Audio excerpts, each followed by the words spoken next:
Hello, everybody. Hello, amazing people around the world. Henry Kissinger is dead. I feel like he was just hitting his stride. I feel like he was just getting into it, really getting warmed up, lubed up, ready to go, ready to commit. I felt like he was going to get back to his prime and really be knocking the war crimes out of the park in a way that we haven't seen, in 30, 40 years from the man. He was really getting trained. He was training. He was losing weight, cutting weight, getting there. And unfortunately, he has died in his prime at age 100.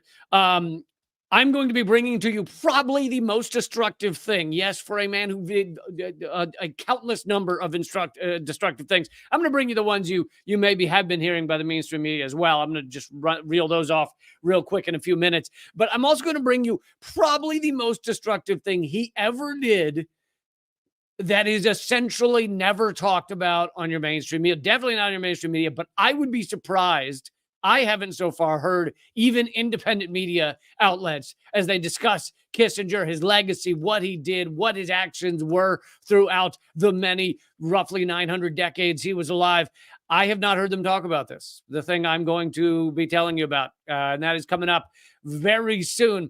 But before I get to that, let's go over a quick review of what's going on with, I believe the truce has been extended. The ceasefire has been extended for a day or two, even though it was very shaky there for a bit. Yet, let's be honest, the genocide continues, okay? Where the Gaza Health Ministry has now come back with a number of 15,000 dead for several days there. They basically 2 to 3 weeks. They said they basically lost count. There was too much rubble, too many dead, and they couldn't get an accurate number. They're now saying 15,000 have been murdered by Israel in this just insane, unhinged, psychopathic bombing that has gone on, dropping the same amount of explosive tonnage as more than 2 Hiroshima atomic bombs, something like 10 kilograms of explosives per every man, woman, and child in Gaza so far, and killing 15,000 and over 8,000 children.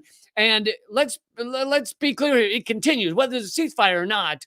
The murder continues because these people don't have water. They don't have medicine. They don't have, many of them don't have homes anymore. They don't have somewhere to be, somewhere to live. So the ethnic cleansing and the persecution continues, whether the bombs are raining down or not. On that front, in terms of what's going on in Israel, they in order to keep this going, in order to sustain this ethnic cleansing and this genocide and to continue to simply have an apartheid state, they have had to up the propaganda, up the lies. The United States government is doing everything they can to continue these pursuits. And just today, the House voted yet again. They put through a variety. Our government has put through a variety of different, we support Israel no matter what. We support their racism and their genocide and their apartheid no matter what. They've put through a variety of statements and bills and things to say that over and over again. And the latest one, which just happened today, is they put forward something that is called the Israel has the right to exist bill, which, of course, your congressperson is never going to. Well, that's the wrong one there. Hold on a second. There it is. Your congresspeople are never going to vote against that. They're never going to vote against something called the. Okay, I'm sorry, I completely screwed that up. The imagery, but anyway, it was just a headline saying that they put forward a new bill in the House. And called the Israel has the right to exist bill or something like that. But within it, it does what is key to Israeli propaganda, which is to conflate anti-Semitism and anti-Zionism. And for those of you who regularly watch my 4 days a week live streams, you're tired of me talking about this, but I'll just repeat it real quick in about 12 seconds. Anti-Zionism is believing that the apartheid state of Israel should not be allowed to have an apartheid state in that way, should not be allowed to continue the persecution and ethnic cleansing against Palestinians, etc. That's anti-Zionism. Anti-Semitism is hating Jews. But there are more Zionists, there are more Christian Zionists in America than there are Jews in the world. I am an anti-Zionist Jew. That doesn't, they're not mutually exclusive. You can be anti-Zionist and Jewish. You can also be Jewish, and you can also be non-Jewish and Zionist. But in order to continue this propaganda, in order to get people to misunderstand what they can believe, what they can say, what they can talk about without being accused of anti-Semitism, they have intentionally, both the U.S. and Israel and the propaganda coming out of them and the mainstream media, have intentionally conflated these things so that people are scared to criticize Israel because they're afraid it means that they are anti-Semitist or that they will be accused of that. Anyway, that is all of that is what this bill was meant to do, is in the House. And so only 2 people voted against it, Rashida Tlaib and a Republican. And Rashida Tlaib, of course, being the only American, Palestinian American in Congress, in the House, in the federal government at all. And they're doing everything they can to try and get her out, to try and malign her. Then they've censured her. And they've offered, I covered this the other day, they offered someone $20 million, a businessman in Michigan, $20 million to run against her in order to unseat her. All of that is what's being done in Congress. But to bring you another area that Israel has had to up their propaganda game, or is trying to up their propaganda game, this is a well-known, clearly Israeli influencer. I hate the term, but I don't know what else to use. And he posted, so he has 655,000 followers. He posted a video of the Hamas tunnels, which we've all heard a lot about, right? These very sophisticated tunnels. He posted a video of the Hamas tunnels, and it was viewed ultimately by something like 8 million people. And here's the video. Now, this is being posted by a news crew, a news channel in Sweden, but it's in Swedish, so I will not play the volume very loud because I don't. Det här klippet, som setts minst 8 miljoner gånger på plattformen X, delades av en israelisk See, there's his post on Twitter, viewed by 8 million people. And the Swedish news show right here is explaining that these are actually tunnels underneath Stockholm. And this is video posted by the Swedish military a year ago or a year and a half ago. And yet you have 8 million people around the globe believing that these are the nefarious Hamas tunnels. And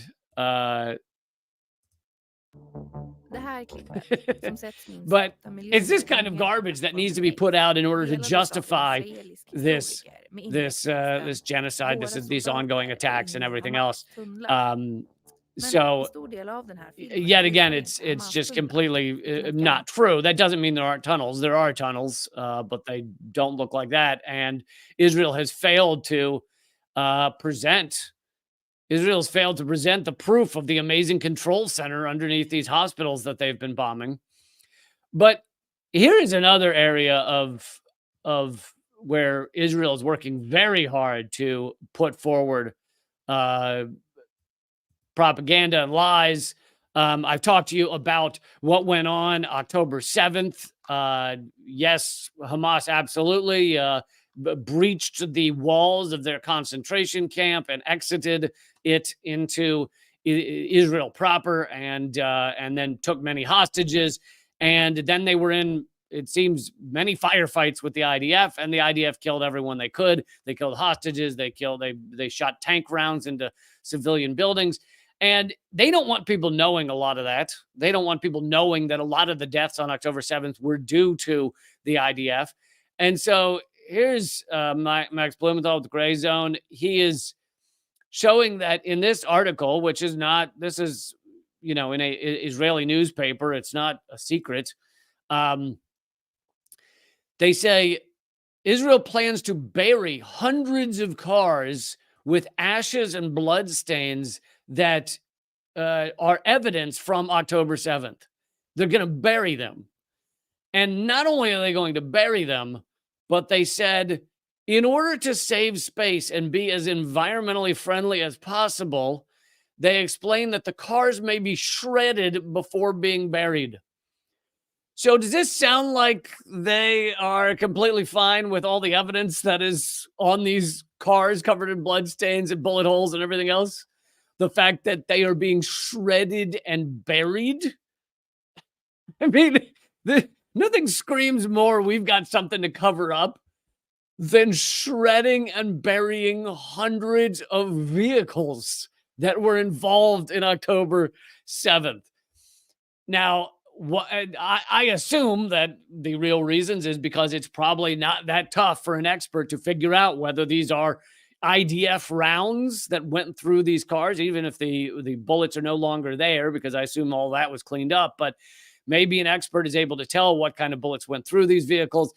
Maybe they're able to tell that, oh, this is a tank round that hit this vehicle. I would imagine that type of thing can easily be surmised by an expert. And then, of course, that's not even to mention more complicated testing like blood testing, DNA testing, all that stuff. And clearly, Israel does not want whatever evidence this is to get out. And so you've got to ask yourself, why is that? Why is it Israel would shred and bury cars? And is it to be environmentally friendly? Is that because if you believe that, then you are hopeless. I've got a bridge to sell you in Brooklyn that I've shredded and buried. I've shredded and buried a Brooklyn Bridge, and I'm going to sell you a piece of it. Just totally nuts for them to say this is proving our innocence, right? Clearly, everything we've told you about October 7th is accurate, and we just want to be environmentally friendly by shredding and burying these things. Okay. So to move on to another aspect of the war crimes that Israel has committed, which I've mentioned, but new information has come out, and that is the targeting and assassination of journalists. Dozens, in fact. And here are the latest numbers, which are I had not seen before yesterday. Israel has killed more journalists in Gaza in 7 weeks than all 20 years of the Vietnam War and all 6 years of World War II. Because, and I know that may sound kind of crazy, like how is it that more have been killed? Because even in wars as horrific as Vietnam and World War II, they weren't aiming for journalists. They generally, both sides were trying to avoid journalists because it made them look bad. It looked like a war crime. It looked intentional. It looked like they were trying to cover things up. So even as the U.S. was committing, and we'll get to Henry Kissinger in a moment, even as the U.S. was committing war crime after war crime after war crime in Vietnam, just bombing and obliterating whole towns, they were not aiming for journalists. And so that's how you end up with Israel killing more people in 7 weeks, more journalists in 7 weeks in Gaza than than journalists killed the entirety of the Vietnam War. They're saying that 63 journalists were killed in Vietnam by both sides. 69 were killed in World War II by all parties. 70 have been killed in Gaza by Israel alone since October 7th. And as I've mentioned before on these live streams, it's very clear that Israel is targeting journalists because many times they will call, some of the time, not all of them, they will call the house of a journalist and say, we're going to bomb you soon. And you may go, well, that shows they're trying to protect them. Well, not really. They're hoping still that they destroy that person's family, their house, their ability to survive. The reason they do the phone call at all is because they want plausible deniability. They want to go, we tried to save them, we tried to give them an excuse. Now, if they don't answer the phone, or the wrong person answers the phone, or they think it's a prank call, which Israelis are doing a lot of these prank calls, telling people that their houses are going to be bombed, then the person gets killed anyway. So he may get the phone call and be assassinated anyway. But it proves that Israel is aiming for these people. They are aiming for journalist houses, and they are trying to kill them. And that's how you end up with so many dead, 70 already. It really is just a horror show of unbelievable proportions. And the U.S. the U.S. mainstream media is defending a lot of this. Yes, I've brought you the times where sometimes the truth slips out on CNN and other networks, but they're defending a lot of this. Of course, then there's Fox News that tells you Hezbollah's living in your inside your dresser in your bedroom. But even CNN and NPR and these others are at times having to admit that these war crimes are happening, but most of the time are running interference to try and defend Israel's actions in one form or another. MSNBC has just fired or canceled the show of Mehdi Hasan. Now, Mehdi Hasan is not someone I am a big fan of because he is basically a liberal. He basically does the bullshit manufacturing of consent that MSNBC brings you every day, 24/7. Actually, I think they've upped it to 25/7. That's right, 25 hours a day. Because they were doing 24/7 and they decided that's just not enough for the propaganda they're pumping out. So they increased it to 25/7. Anyway, normally he does all of that for the other aspects, for most of the proxy war in Ukraine, etc. He's doing that kind of liberal garbage. But the thing is, he is not so terrible on Palestine. I believe he's Muslim, and apparently he is better on Palestine than, most people you're going to see on MSNBC, etc. And that's why they have to cancel his show. And as I brought to you within the days of October 7th, they had taken him and the two other Muslim anchors or correspondents they have. So the entire Muslim population of MSNBC was taken off the air in one form or another. They were allowed to do short little segments, but they weren't allowed to do any more than that. At least that was like that for a few days. Then they brought the shows back, but now you have Mehdi Hasan being canceled. So, it's because they can't allow that. The truth, just a tiny bit of truth about Israel is enough to really shred all of the propaganda, because truth it blossoms in the brain far easier than manufacturing consent for bombing babies.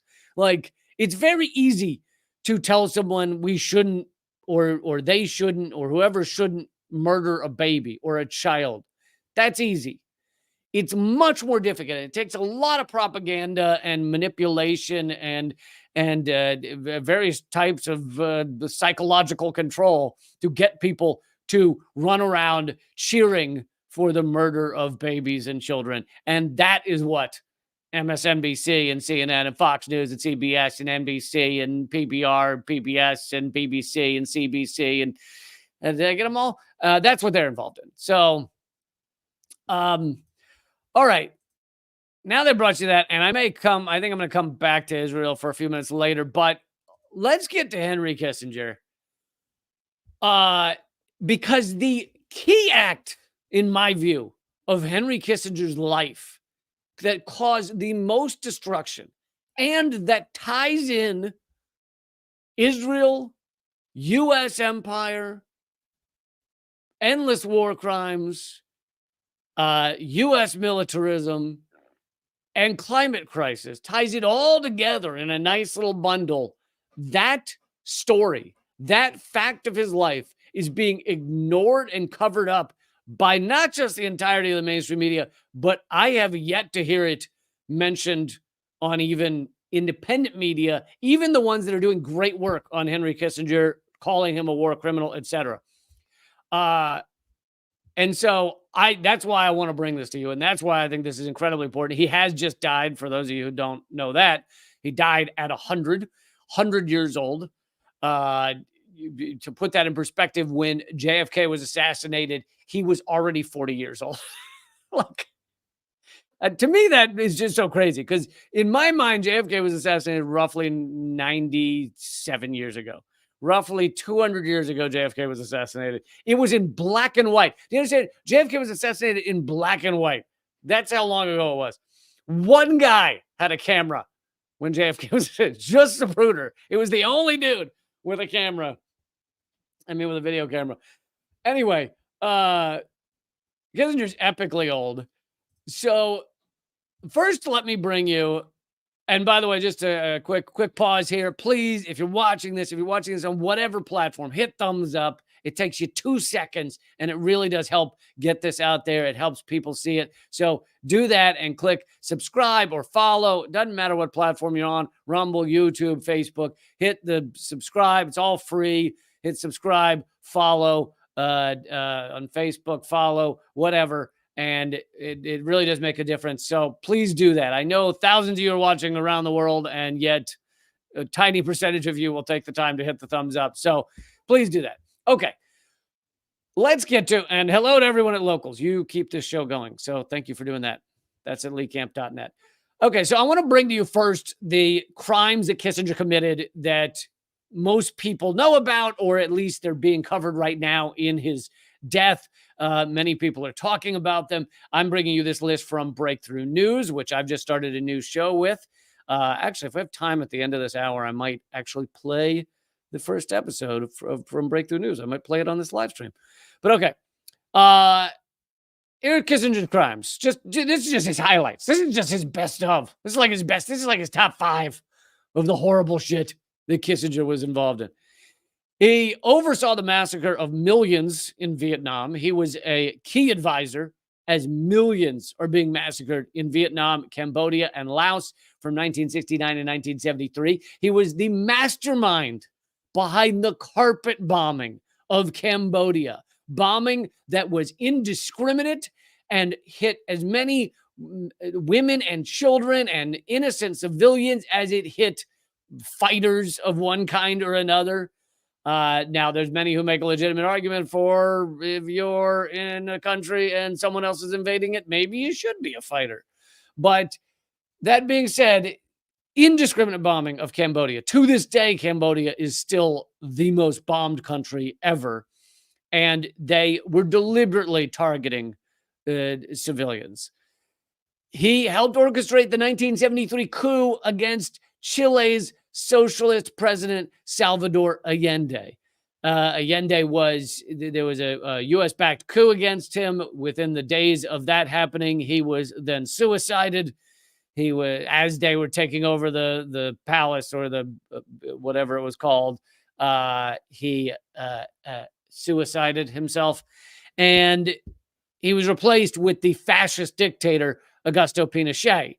Pinochet murdered and tortured many, many thousands of people during his 16 years as ruler of Chile. And Kissinger was not just an advisor on this, but orchestrated it. Very pivotal in that massacre and that horror show.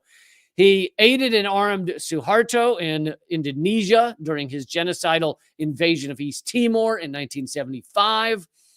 Kissinger also helped Pakistani dictator Yahya Khan as he massacred millions in Bangladesh.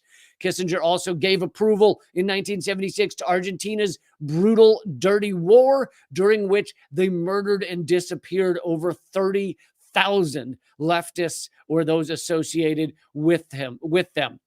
Kissinger, despite being Jewish, was also an anti-Semite. He has many quotes that you can read of how he,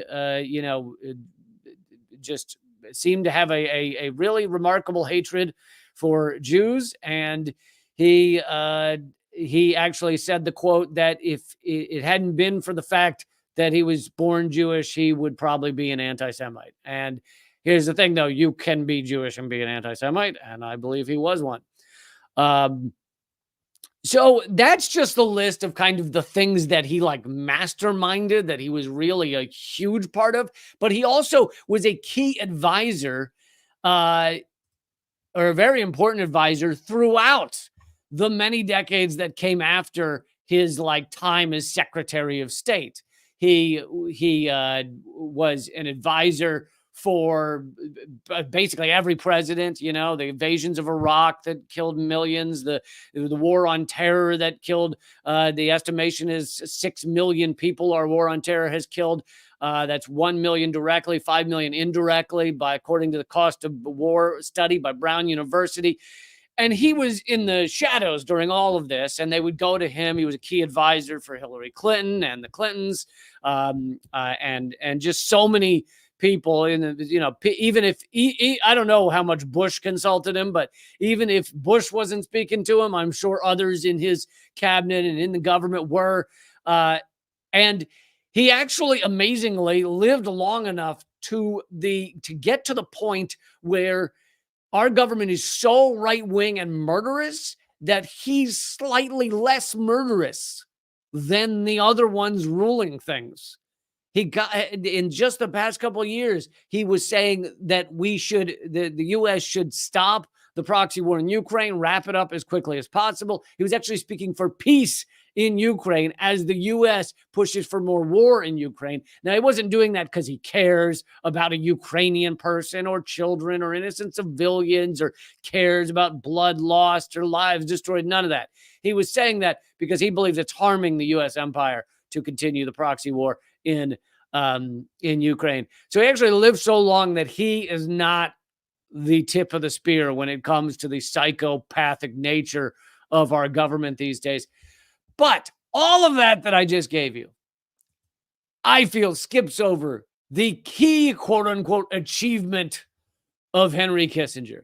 The key thing that has caused the most destruction, most death, and will ultimately cause the most death of humans around the world. And that is the creation of the petrodollar. He is the guy.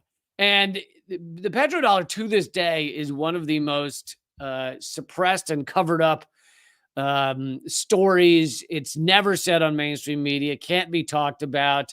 There's essentially no real, even Wikipedia article for it. There's a vague one called Petro Currencies or something. But, and until 2016, the actual details of the petrodollar deal, even though many knew it had happened, the actual details were covered up until 2016 when Bloomberg apparently through a Freedom of Information Act got the details. And thank you, Kevin, for the donation. He says RT is kissing Kissinger's ass right now. Well, I'm sorry to hear that, but I don't have anything to do with RT anymore, and I don't know what the hell they're reporting. But anyway, but thank you, Kevin, for the donation. I really appreciate it. Okay, so let me, I'm not going to explain every detail about the petrodollar, but here's some of the key details. This is coming from everythingeverywhere.com. And the reason it's not coming from some mainstream media outlet is they will not, if you Google for petrodollar coverage, it is tiny, minuscule. It really is one of the most suppressed topics. And yet it gives the U.S. all of our power. The U.S. would not be an empire without it. So in February 1973, the United States still wanted to have a strong dollar, right? We had ended gold-backed currency, so the U.S. no longer had that gold backing that really gave the dollar some power. Now, the reason that they got off the gold standard is because the U.S. government wanted to print as many dollars as they wanted. And if you're pinned to gold, you can't do that. You can only print as much as gold as you have. So they were like, we want to print all the dollars in the world. So they got off the gold standard. But the problem is that then causes the dollar to be less strong. It slowly fades in its strength. The United States still wanted to have a strong dollar, and they still wanted everyone to have to use its currency, meaning the whole world to use a lot of dollars. The problem was if they couldn't use currency pegs and gold convertibility to make that happen, how could they do it? In 1973, the dollar was sinking in value. And here's how this all links into Israel as well. In October, several Arab countries invaded Israel in what is known as the 1973 war, the Yom Kippur War, or the Fourth Arab-Israeli War, depending on which country you're in. The United States supported Israel via arms sales, and in response, the Arab members of OPEC, the Organization of Oil Exporting States, issued an oil embargo against the United States and other Western countries. So you see, in 1973, OPEC has all this power. When they want the United States to do something, they can say, we're going to raise the price of oil. We're not going to put out as much oil. And all of a sudden, the U.S. doesn't have the energy it needs. It's unable to continue the foreign policy that they want to do, that these psychopaths at the top of, this doesn't mean every Arab country doesn't have psychopaths at the top of some of them too, but especially Saudi Arabia. But it meant the U.S. had to answer to someone else in a big way. And the Arab countries were not happy about the establishment of Israel and the Nakba, and which Israel killed 700,000 Palestinians, and they were forced into tiny refugee areas. I think one of them is called Gaza. I'm not sure if you've heard of that one. And so the U.S. is in a real jam, to put it lightly. We're running out of oil. Oil prices are going through the moon. People are waiting in line for oil. The dollar is weakening.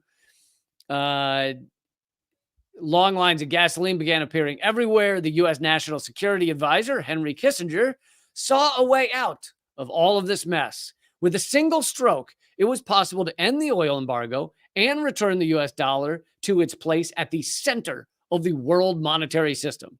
Kissinger and U.S. Treasury Secretary William Simon began working on a plan whereby the Kingdom of Saudi Arabia would agree to price all of its oil sales in U.S. dollars. All of Saudi Arabian oil sales in U.S. dollars. OPEC would soon follow, because Saudi Arabia basically leads OPEC. And so Simon, the Treasury Secretary, goes over and meets with Saudi King Faisal. And as I said, the details of this deal were covered up until 2016, very recently. They came to an agreement, King Faisal and the U.S., that has been one of the most defining moments of the last 50 years. King Faisal agreed to price all oil sales in U.S. dollars, and they would then invest much of their dollar surplus in U.S. Treasury bonds. In exchange, the United States agreed to buy Saudi oil in dollars, to sell weapons to Saudi Arabia in dollars, and also agreed to use the U.S. military to protect Saudi Arabia and keep the House of Saud in power. So Saudi Arabia gets a lot out of this. It's a great deal for them. They have their security insured by the largest, most powerful military in the world.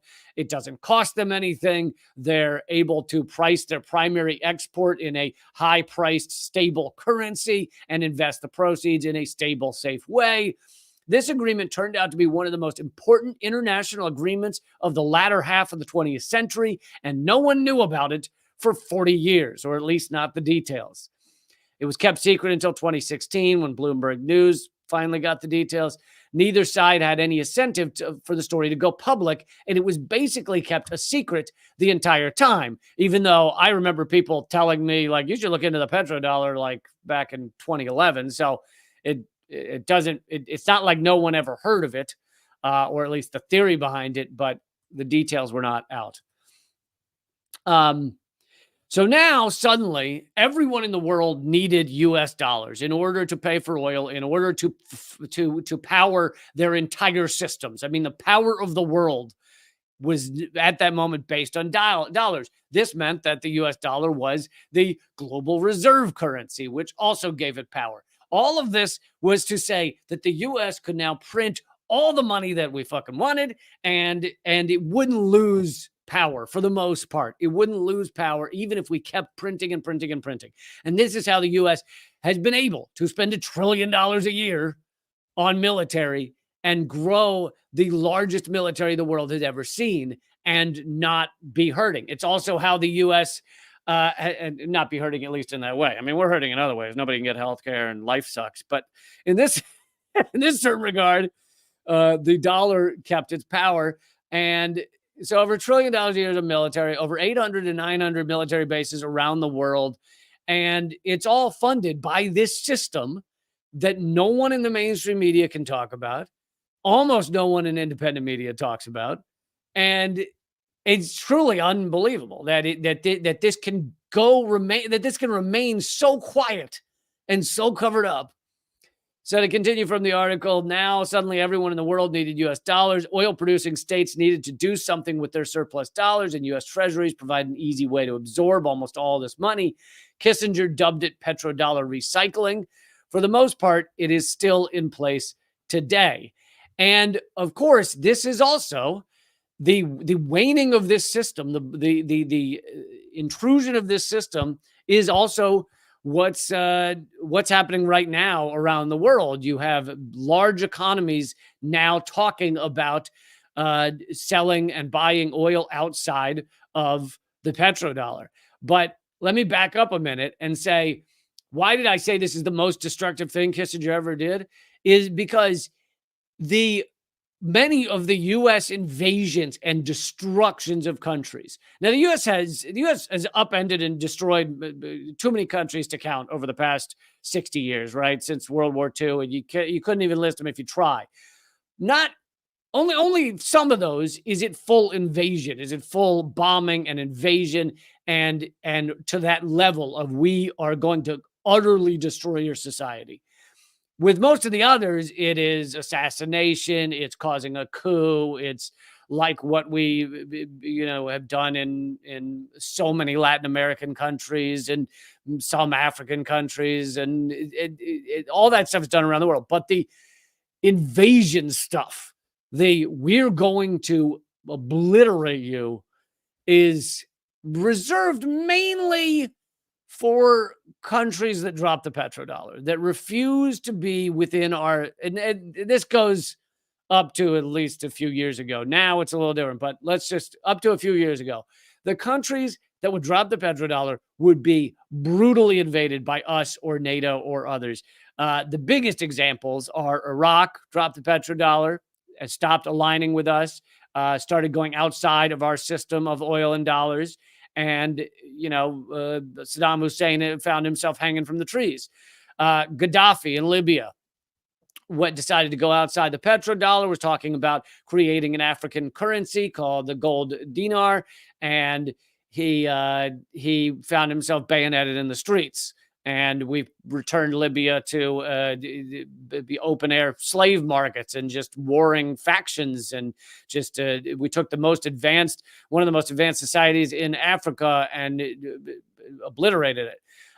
Syria is another one that we have truly murdered their society. Nowadays in Syria, thanks to both invasion, bombing, and everything else, but really economic war.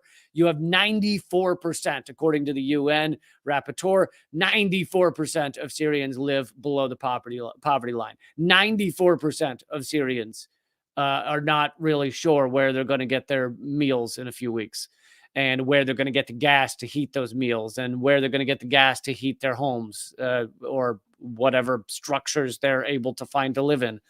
All of those countries went outside the petrodollar aggressively, and that, so by setting up this system, the U.S. tied its power, its empirical power, to the petrodollar, and anything that went outside of that was a threat to that power. Now, for the first time, however, we are seeing that many larger countries, China is obviously the biggest one that with the most power on this front, but you have China, Saudi Arabia, Russia, Brazil, forming BRICS, going outside the petrodollar, at least for some transactions.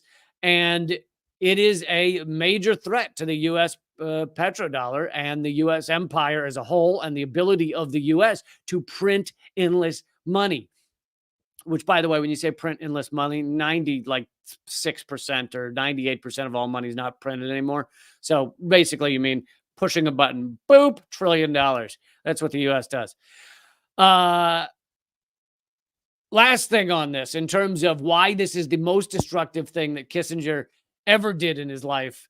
Last thing on this is this has ensured with near certainty climate crisis, which we're now seeing the first decade of. This has ensured that the U.S. has to maintain petroleum usage around the world, and therefore, by petrodollar being what gives America our power We need the petro to keep flowing. So every time you ever hear a top US politician say that they want to move outside of fossil fuels, or they care about the climate, or we're going to have more wind energy, or we're going to have electric cars, they don't mean it, not in a big enough way.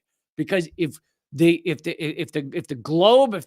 and the globe go outside of petroleum fully and find limitless energy, let's say, in fusion or wind or solar or something like that, the US power is gone.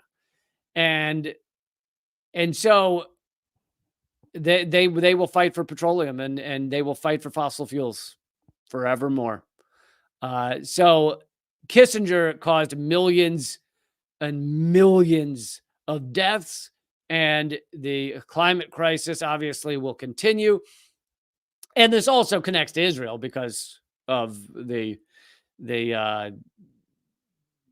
deal that they made with Saudi Arabia meant that Arab states were no longer pressuring against Israel and saying that Palestinians should be treated right. So this ties into that as well. And like I said, probably the most pivotal decision, most pivotal idea that Kissinger ever had, never discussed in your mainstream. Cannot be discussed in your mainstream. Cannot be mentioned. Okay, so that being said, to go back to Israel for a minute, I want to play a second of Noam Chomsky from 7 years ago for you to understand what Israel means to the U.S. empire and to colonialism. And this is Kissinger 7 years ago speaking to the UN, this was posted 7 years ago. I think it was current at the time, but I just want to play a little piece of this in terms of why does the U.S. support Israel? Also, this is just part of colonization. This is the last phase of European colonization. And notice that the countries that are most strongly in support of Israel are not just the United States. It's the United States, Australia, and Canada, the offshoots of England, Anglosphere sometimes called, unusual forms of imperialism. These are settler colonial societies, societies in which not like India, not like the British in India, say, the societies in South Africa was a little like this, or Algeria under the French, settler colonial societies in which the settlers came in, essentially eliminated the native population, also driven by religious principles, very religious groups driven by Christian Zionism. Those are major cultural factors. There are also significant geostrategic factors. You go back to 1948, there was actually a split between the State Department and the Pentagon in the United States over how to react to the new state of Israel. The State Department was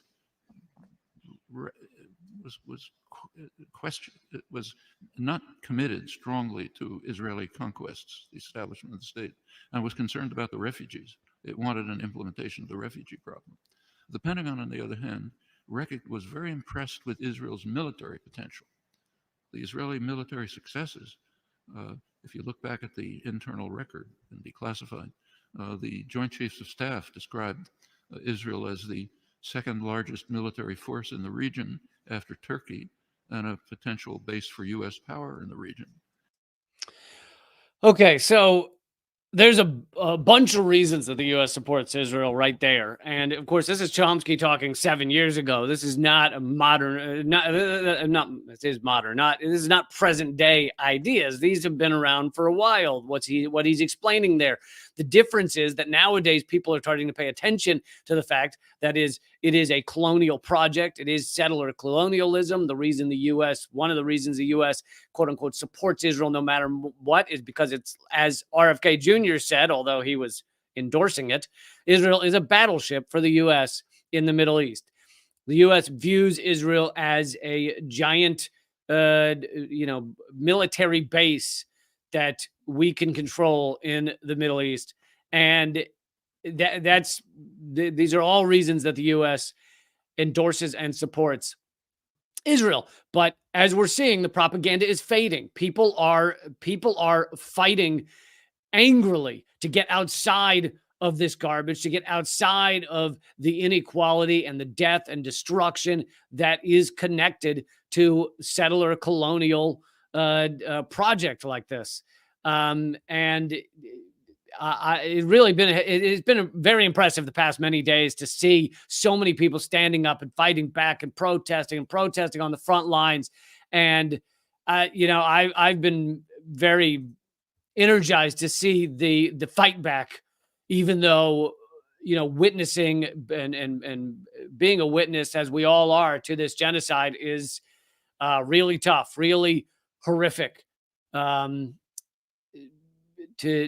see that any country could be this cold and calloused in terms of just endless murder and endless bombing of hospitals and destruction of the medical system and bombing of schools, and they've killed something like over 50 or 60 UN workers because they're targeting them as well.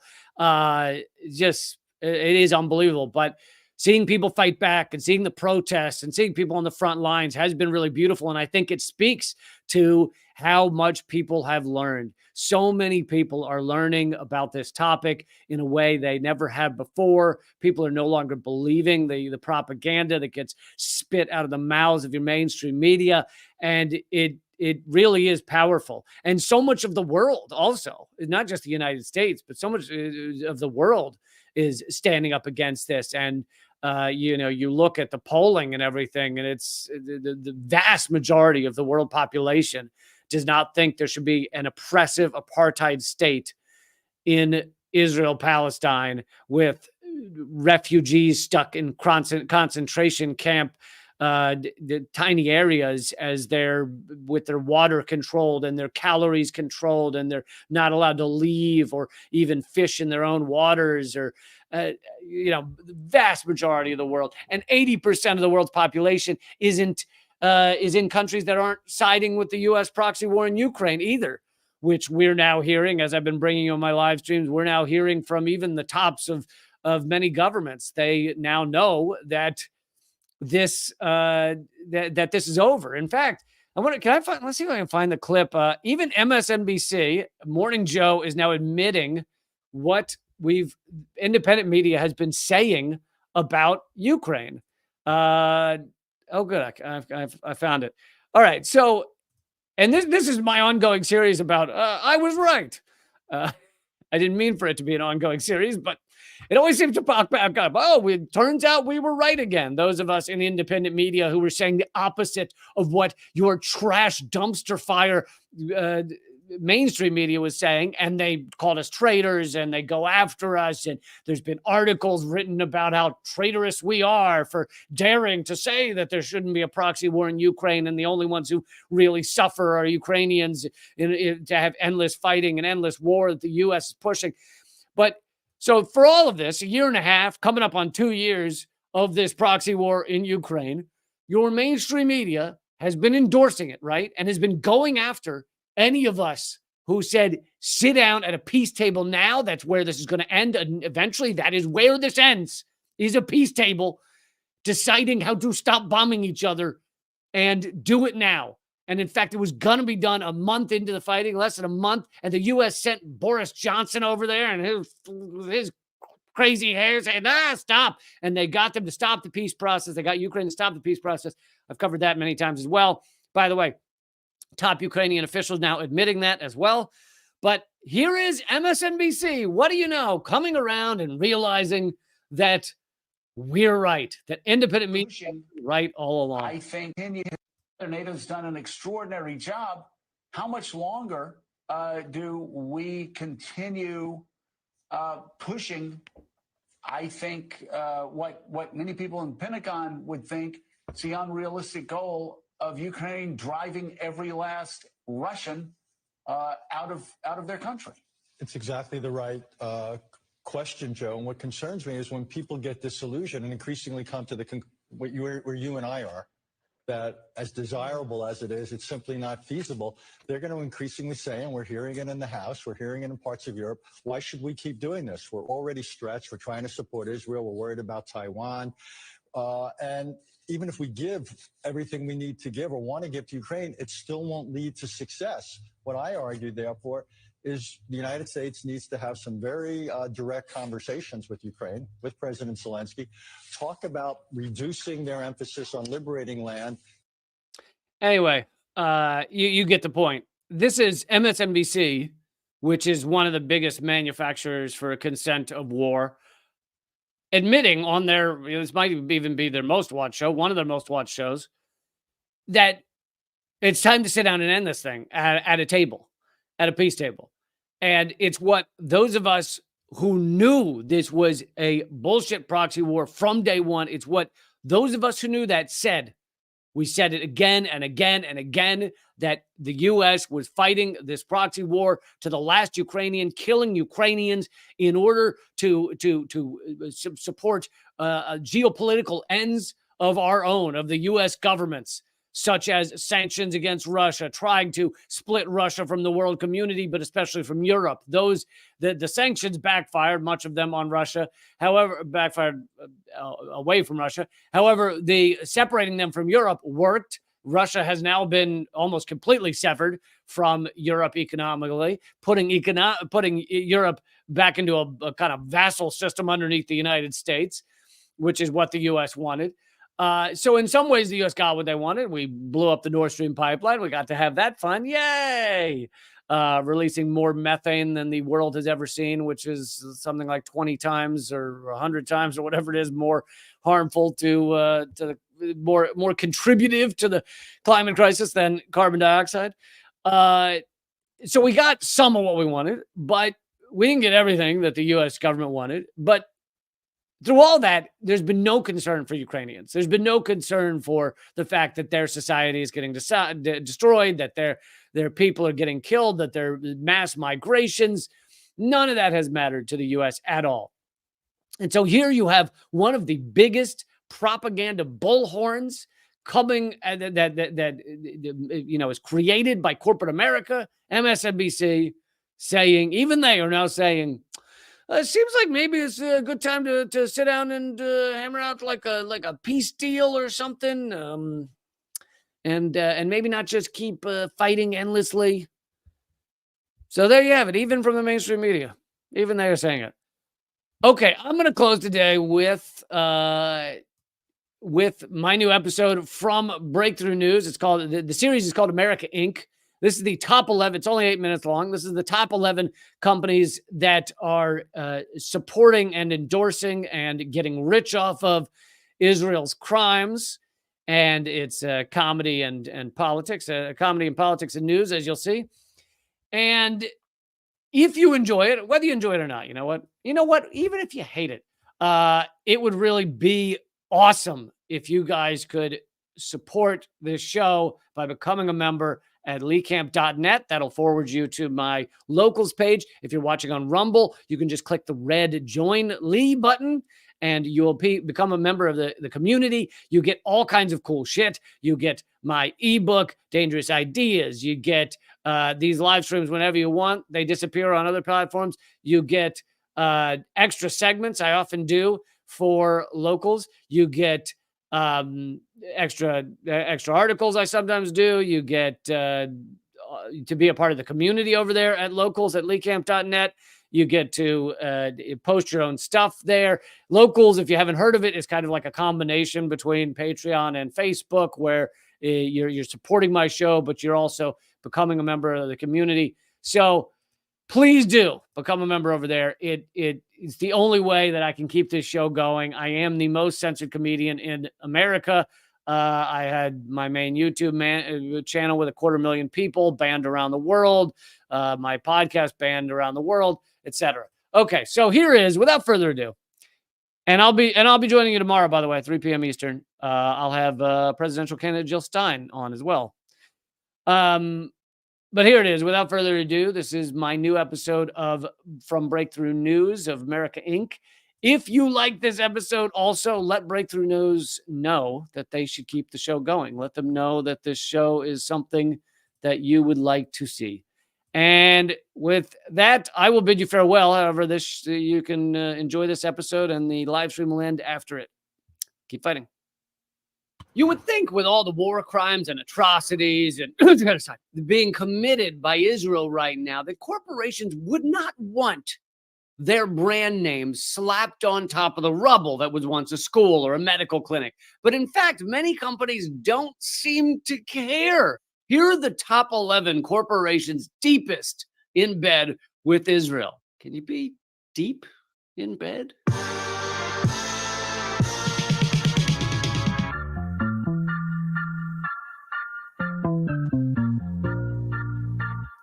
Let's start with weapons contractors, since they're the most villainous. It's warlord. The stocks of the big war profiteers have shot up since Israel's attack on Gaza began. Northrop Grumman, Lockheed Martin, General Dynamics, and BAE Systems have gained more than $30 billion in value over just the past few weeks. You know what they say?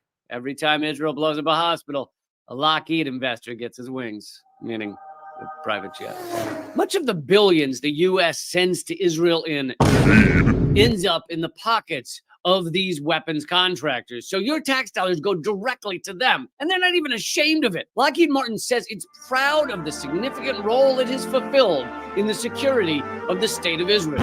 Of course, let's not forget Raytheon, which provides missiles for Israel's Iron Dome defense system. It's kind of been a personal mission to, keep pushing and not let the naysayer say I can't. Among other things. And smaller war profiteers like Woodward, which we know provides bombs to rain down on Gazans because they still have the label on them. At least take the brand name off before you bomb the hospital. Make an effort. If Adidas can get rid of all their Kanye stuff because they're embarrassed, you can put a little smiley face sticker over your brand name when you commit a war crime. He made a lot of money off of it. For the most part, war profiteers are not too concerned about their brand image. Well, except that time BAE Systems tried to whitewash their brand by putting out videos of British troops reading fairy tales to children. I'm going to read you the story of Hansel and Gretel. I put a barf bag under your seat if you need it right now. Then there are the many companies connected to the apartheid state that you might never guess. Number 10, Motorola. Hello, Moto. They don't just make skinny flip phones that get lost in your crack anymore. The crack of your couch. No, they help with surveillance of Palestinians in the settlements, which even the UN considers illegal under international law. Might be better for you, Motorola, if you just got back in my crack. Of my couch. Number 9, U.S. police departments. Officer down! Okay, so it's not a corporation, but in this case, it's your tax dollars that are helping to fund Israel's human rights abuses. Amnesty International reported, with whom are many U.S. police departments training? With a chronic human rights violator, Israel.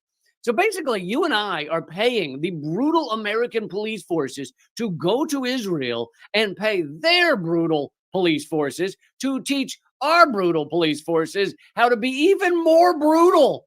God, that's just an MC Escher staircase of awful. Number 8, Caterpillar.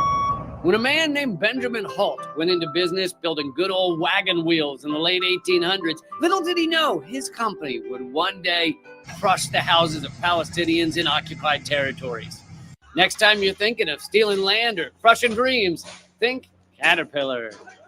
Number 7, Hewlett-Packard. As reported by BDSmovement.net, they provide computer hardware to the Israeli army and maintain data centers through their servers for the Israeli police, forming the backbone of Israel's racial segregation and apartheid.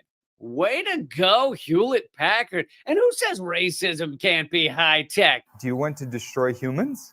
Please say no. Okay, I will destroy humans. Number 6, Pepsi. In partnership with Sabra Hummus. Yes, that's right. Pepsi works with Israeli brand Sabra, which is quite proud of its support of the Israeli military. They support the Golani Reconnaissance Platoon, infamous for its decades of slaughtering Palestinians, most recently during Operation Cast Lead. Well, that's it. I'm switching from Pepsi to Coca-Cola. Number 5, Coca-Cola. Oh, man. Their support of Israel goes back decades.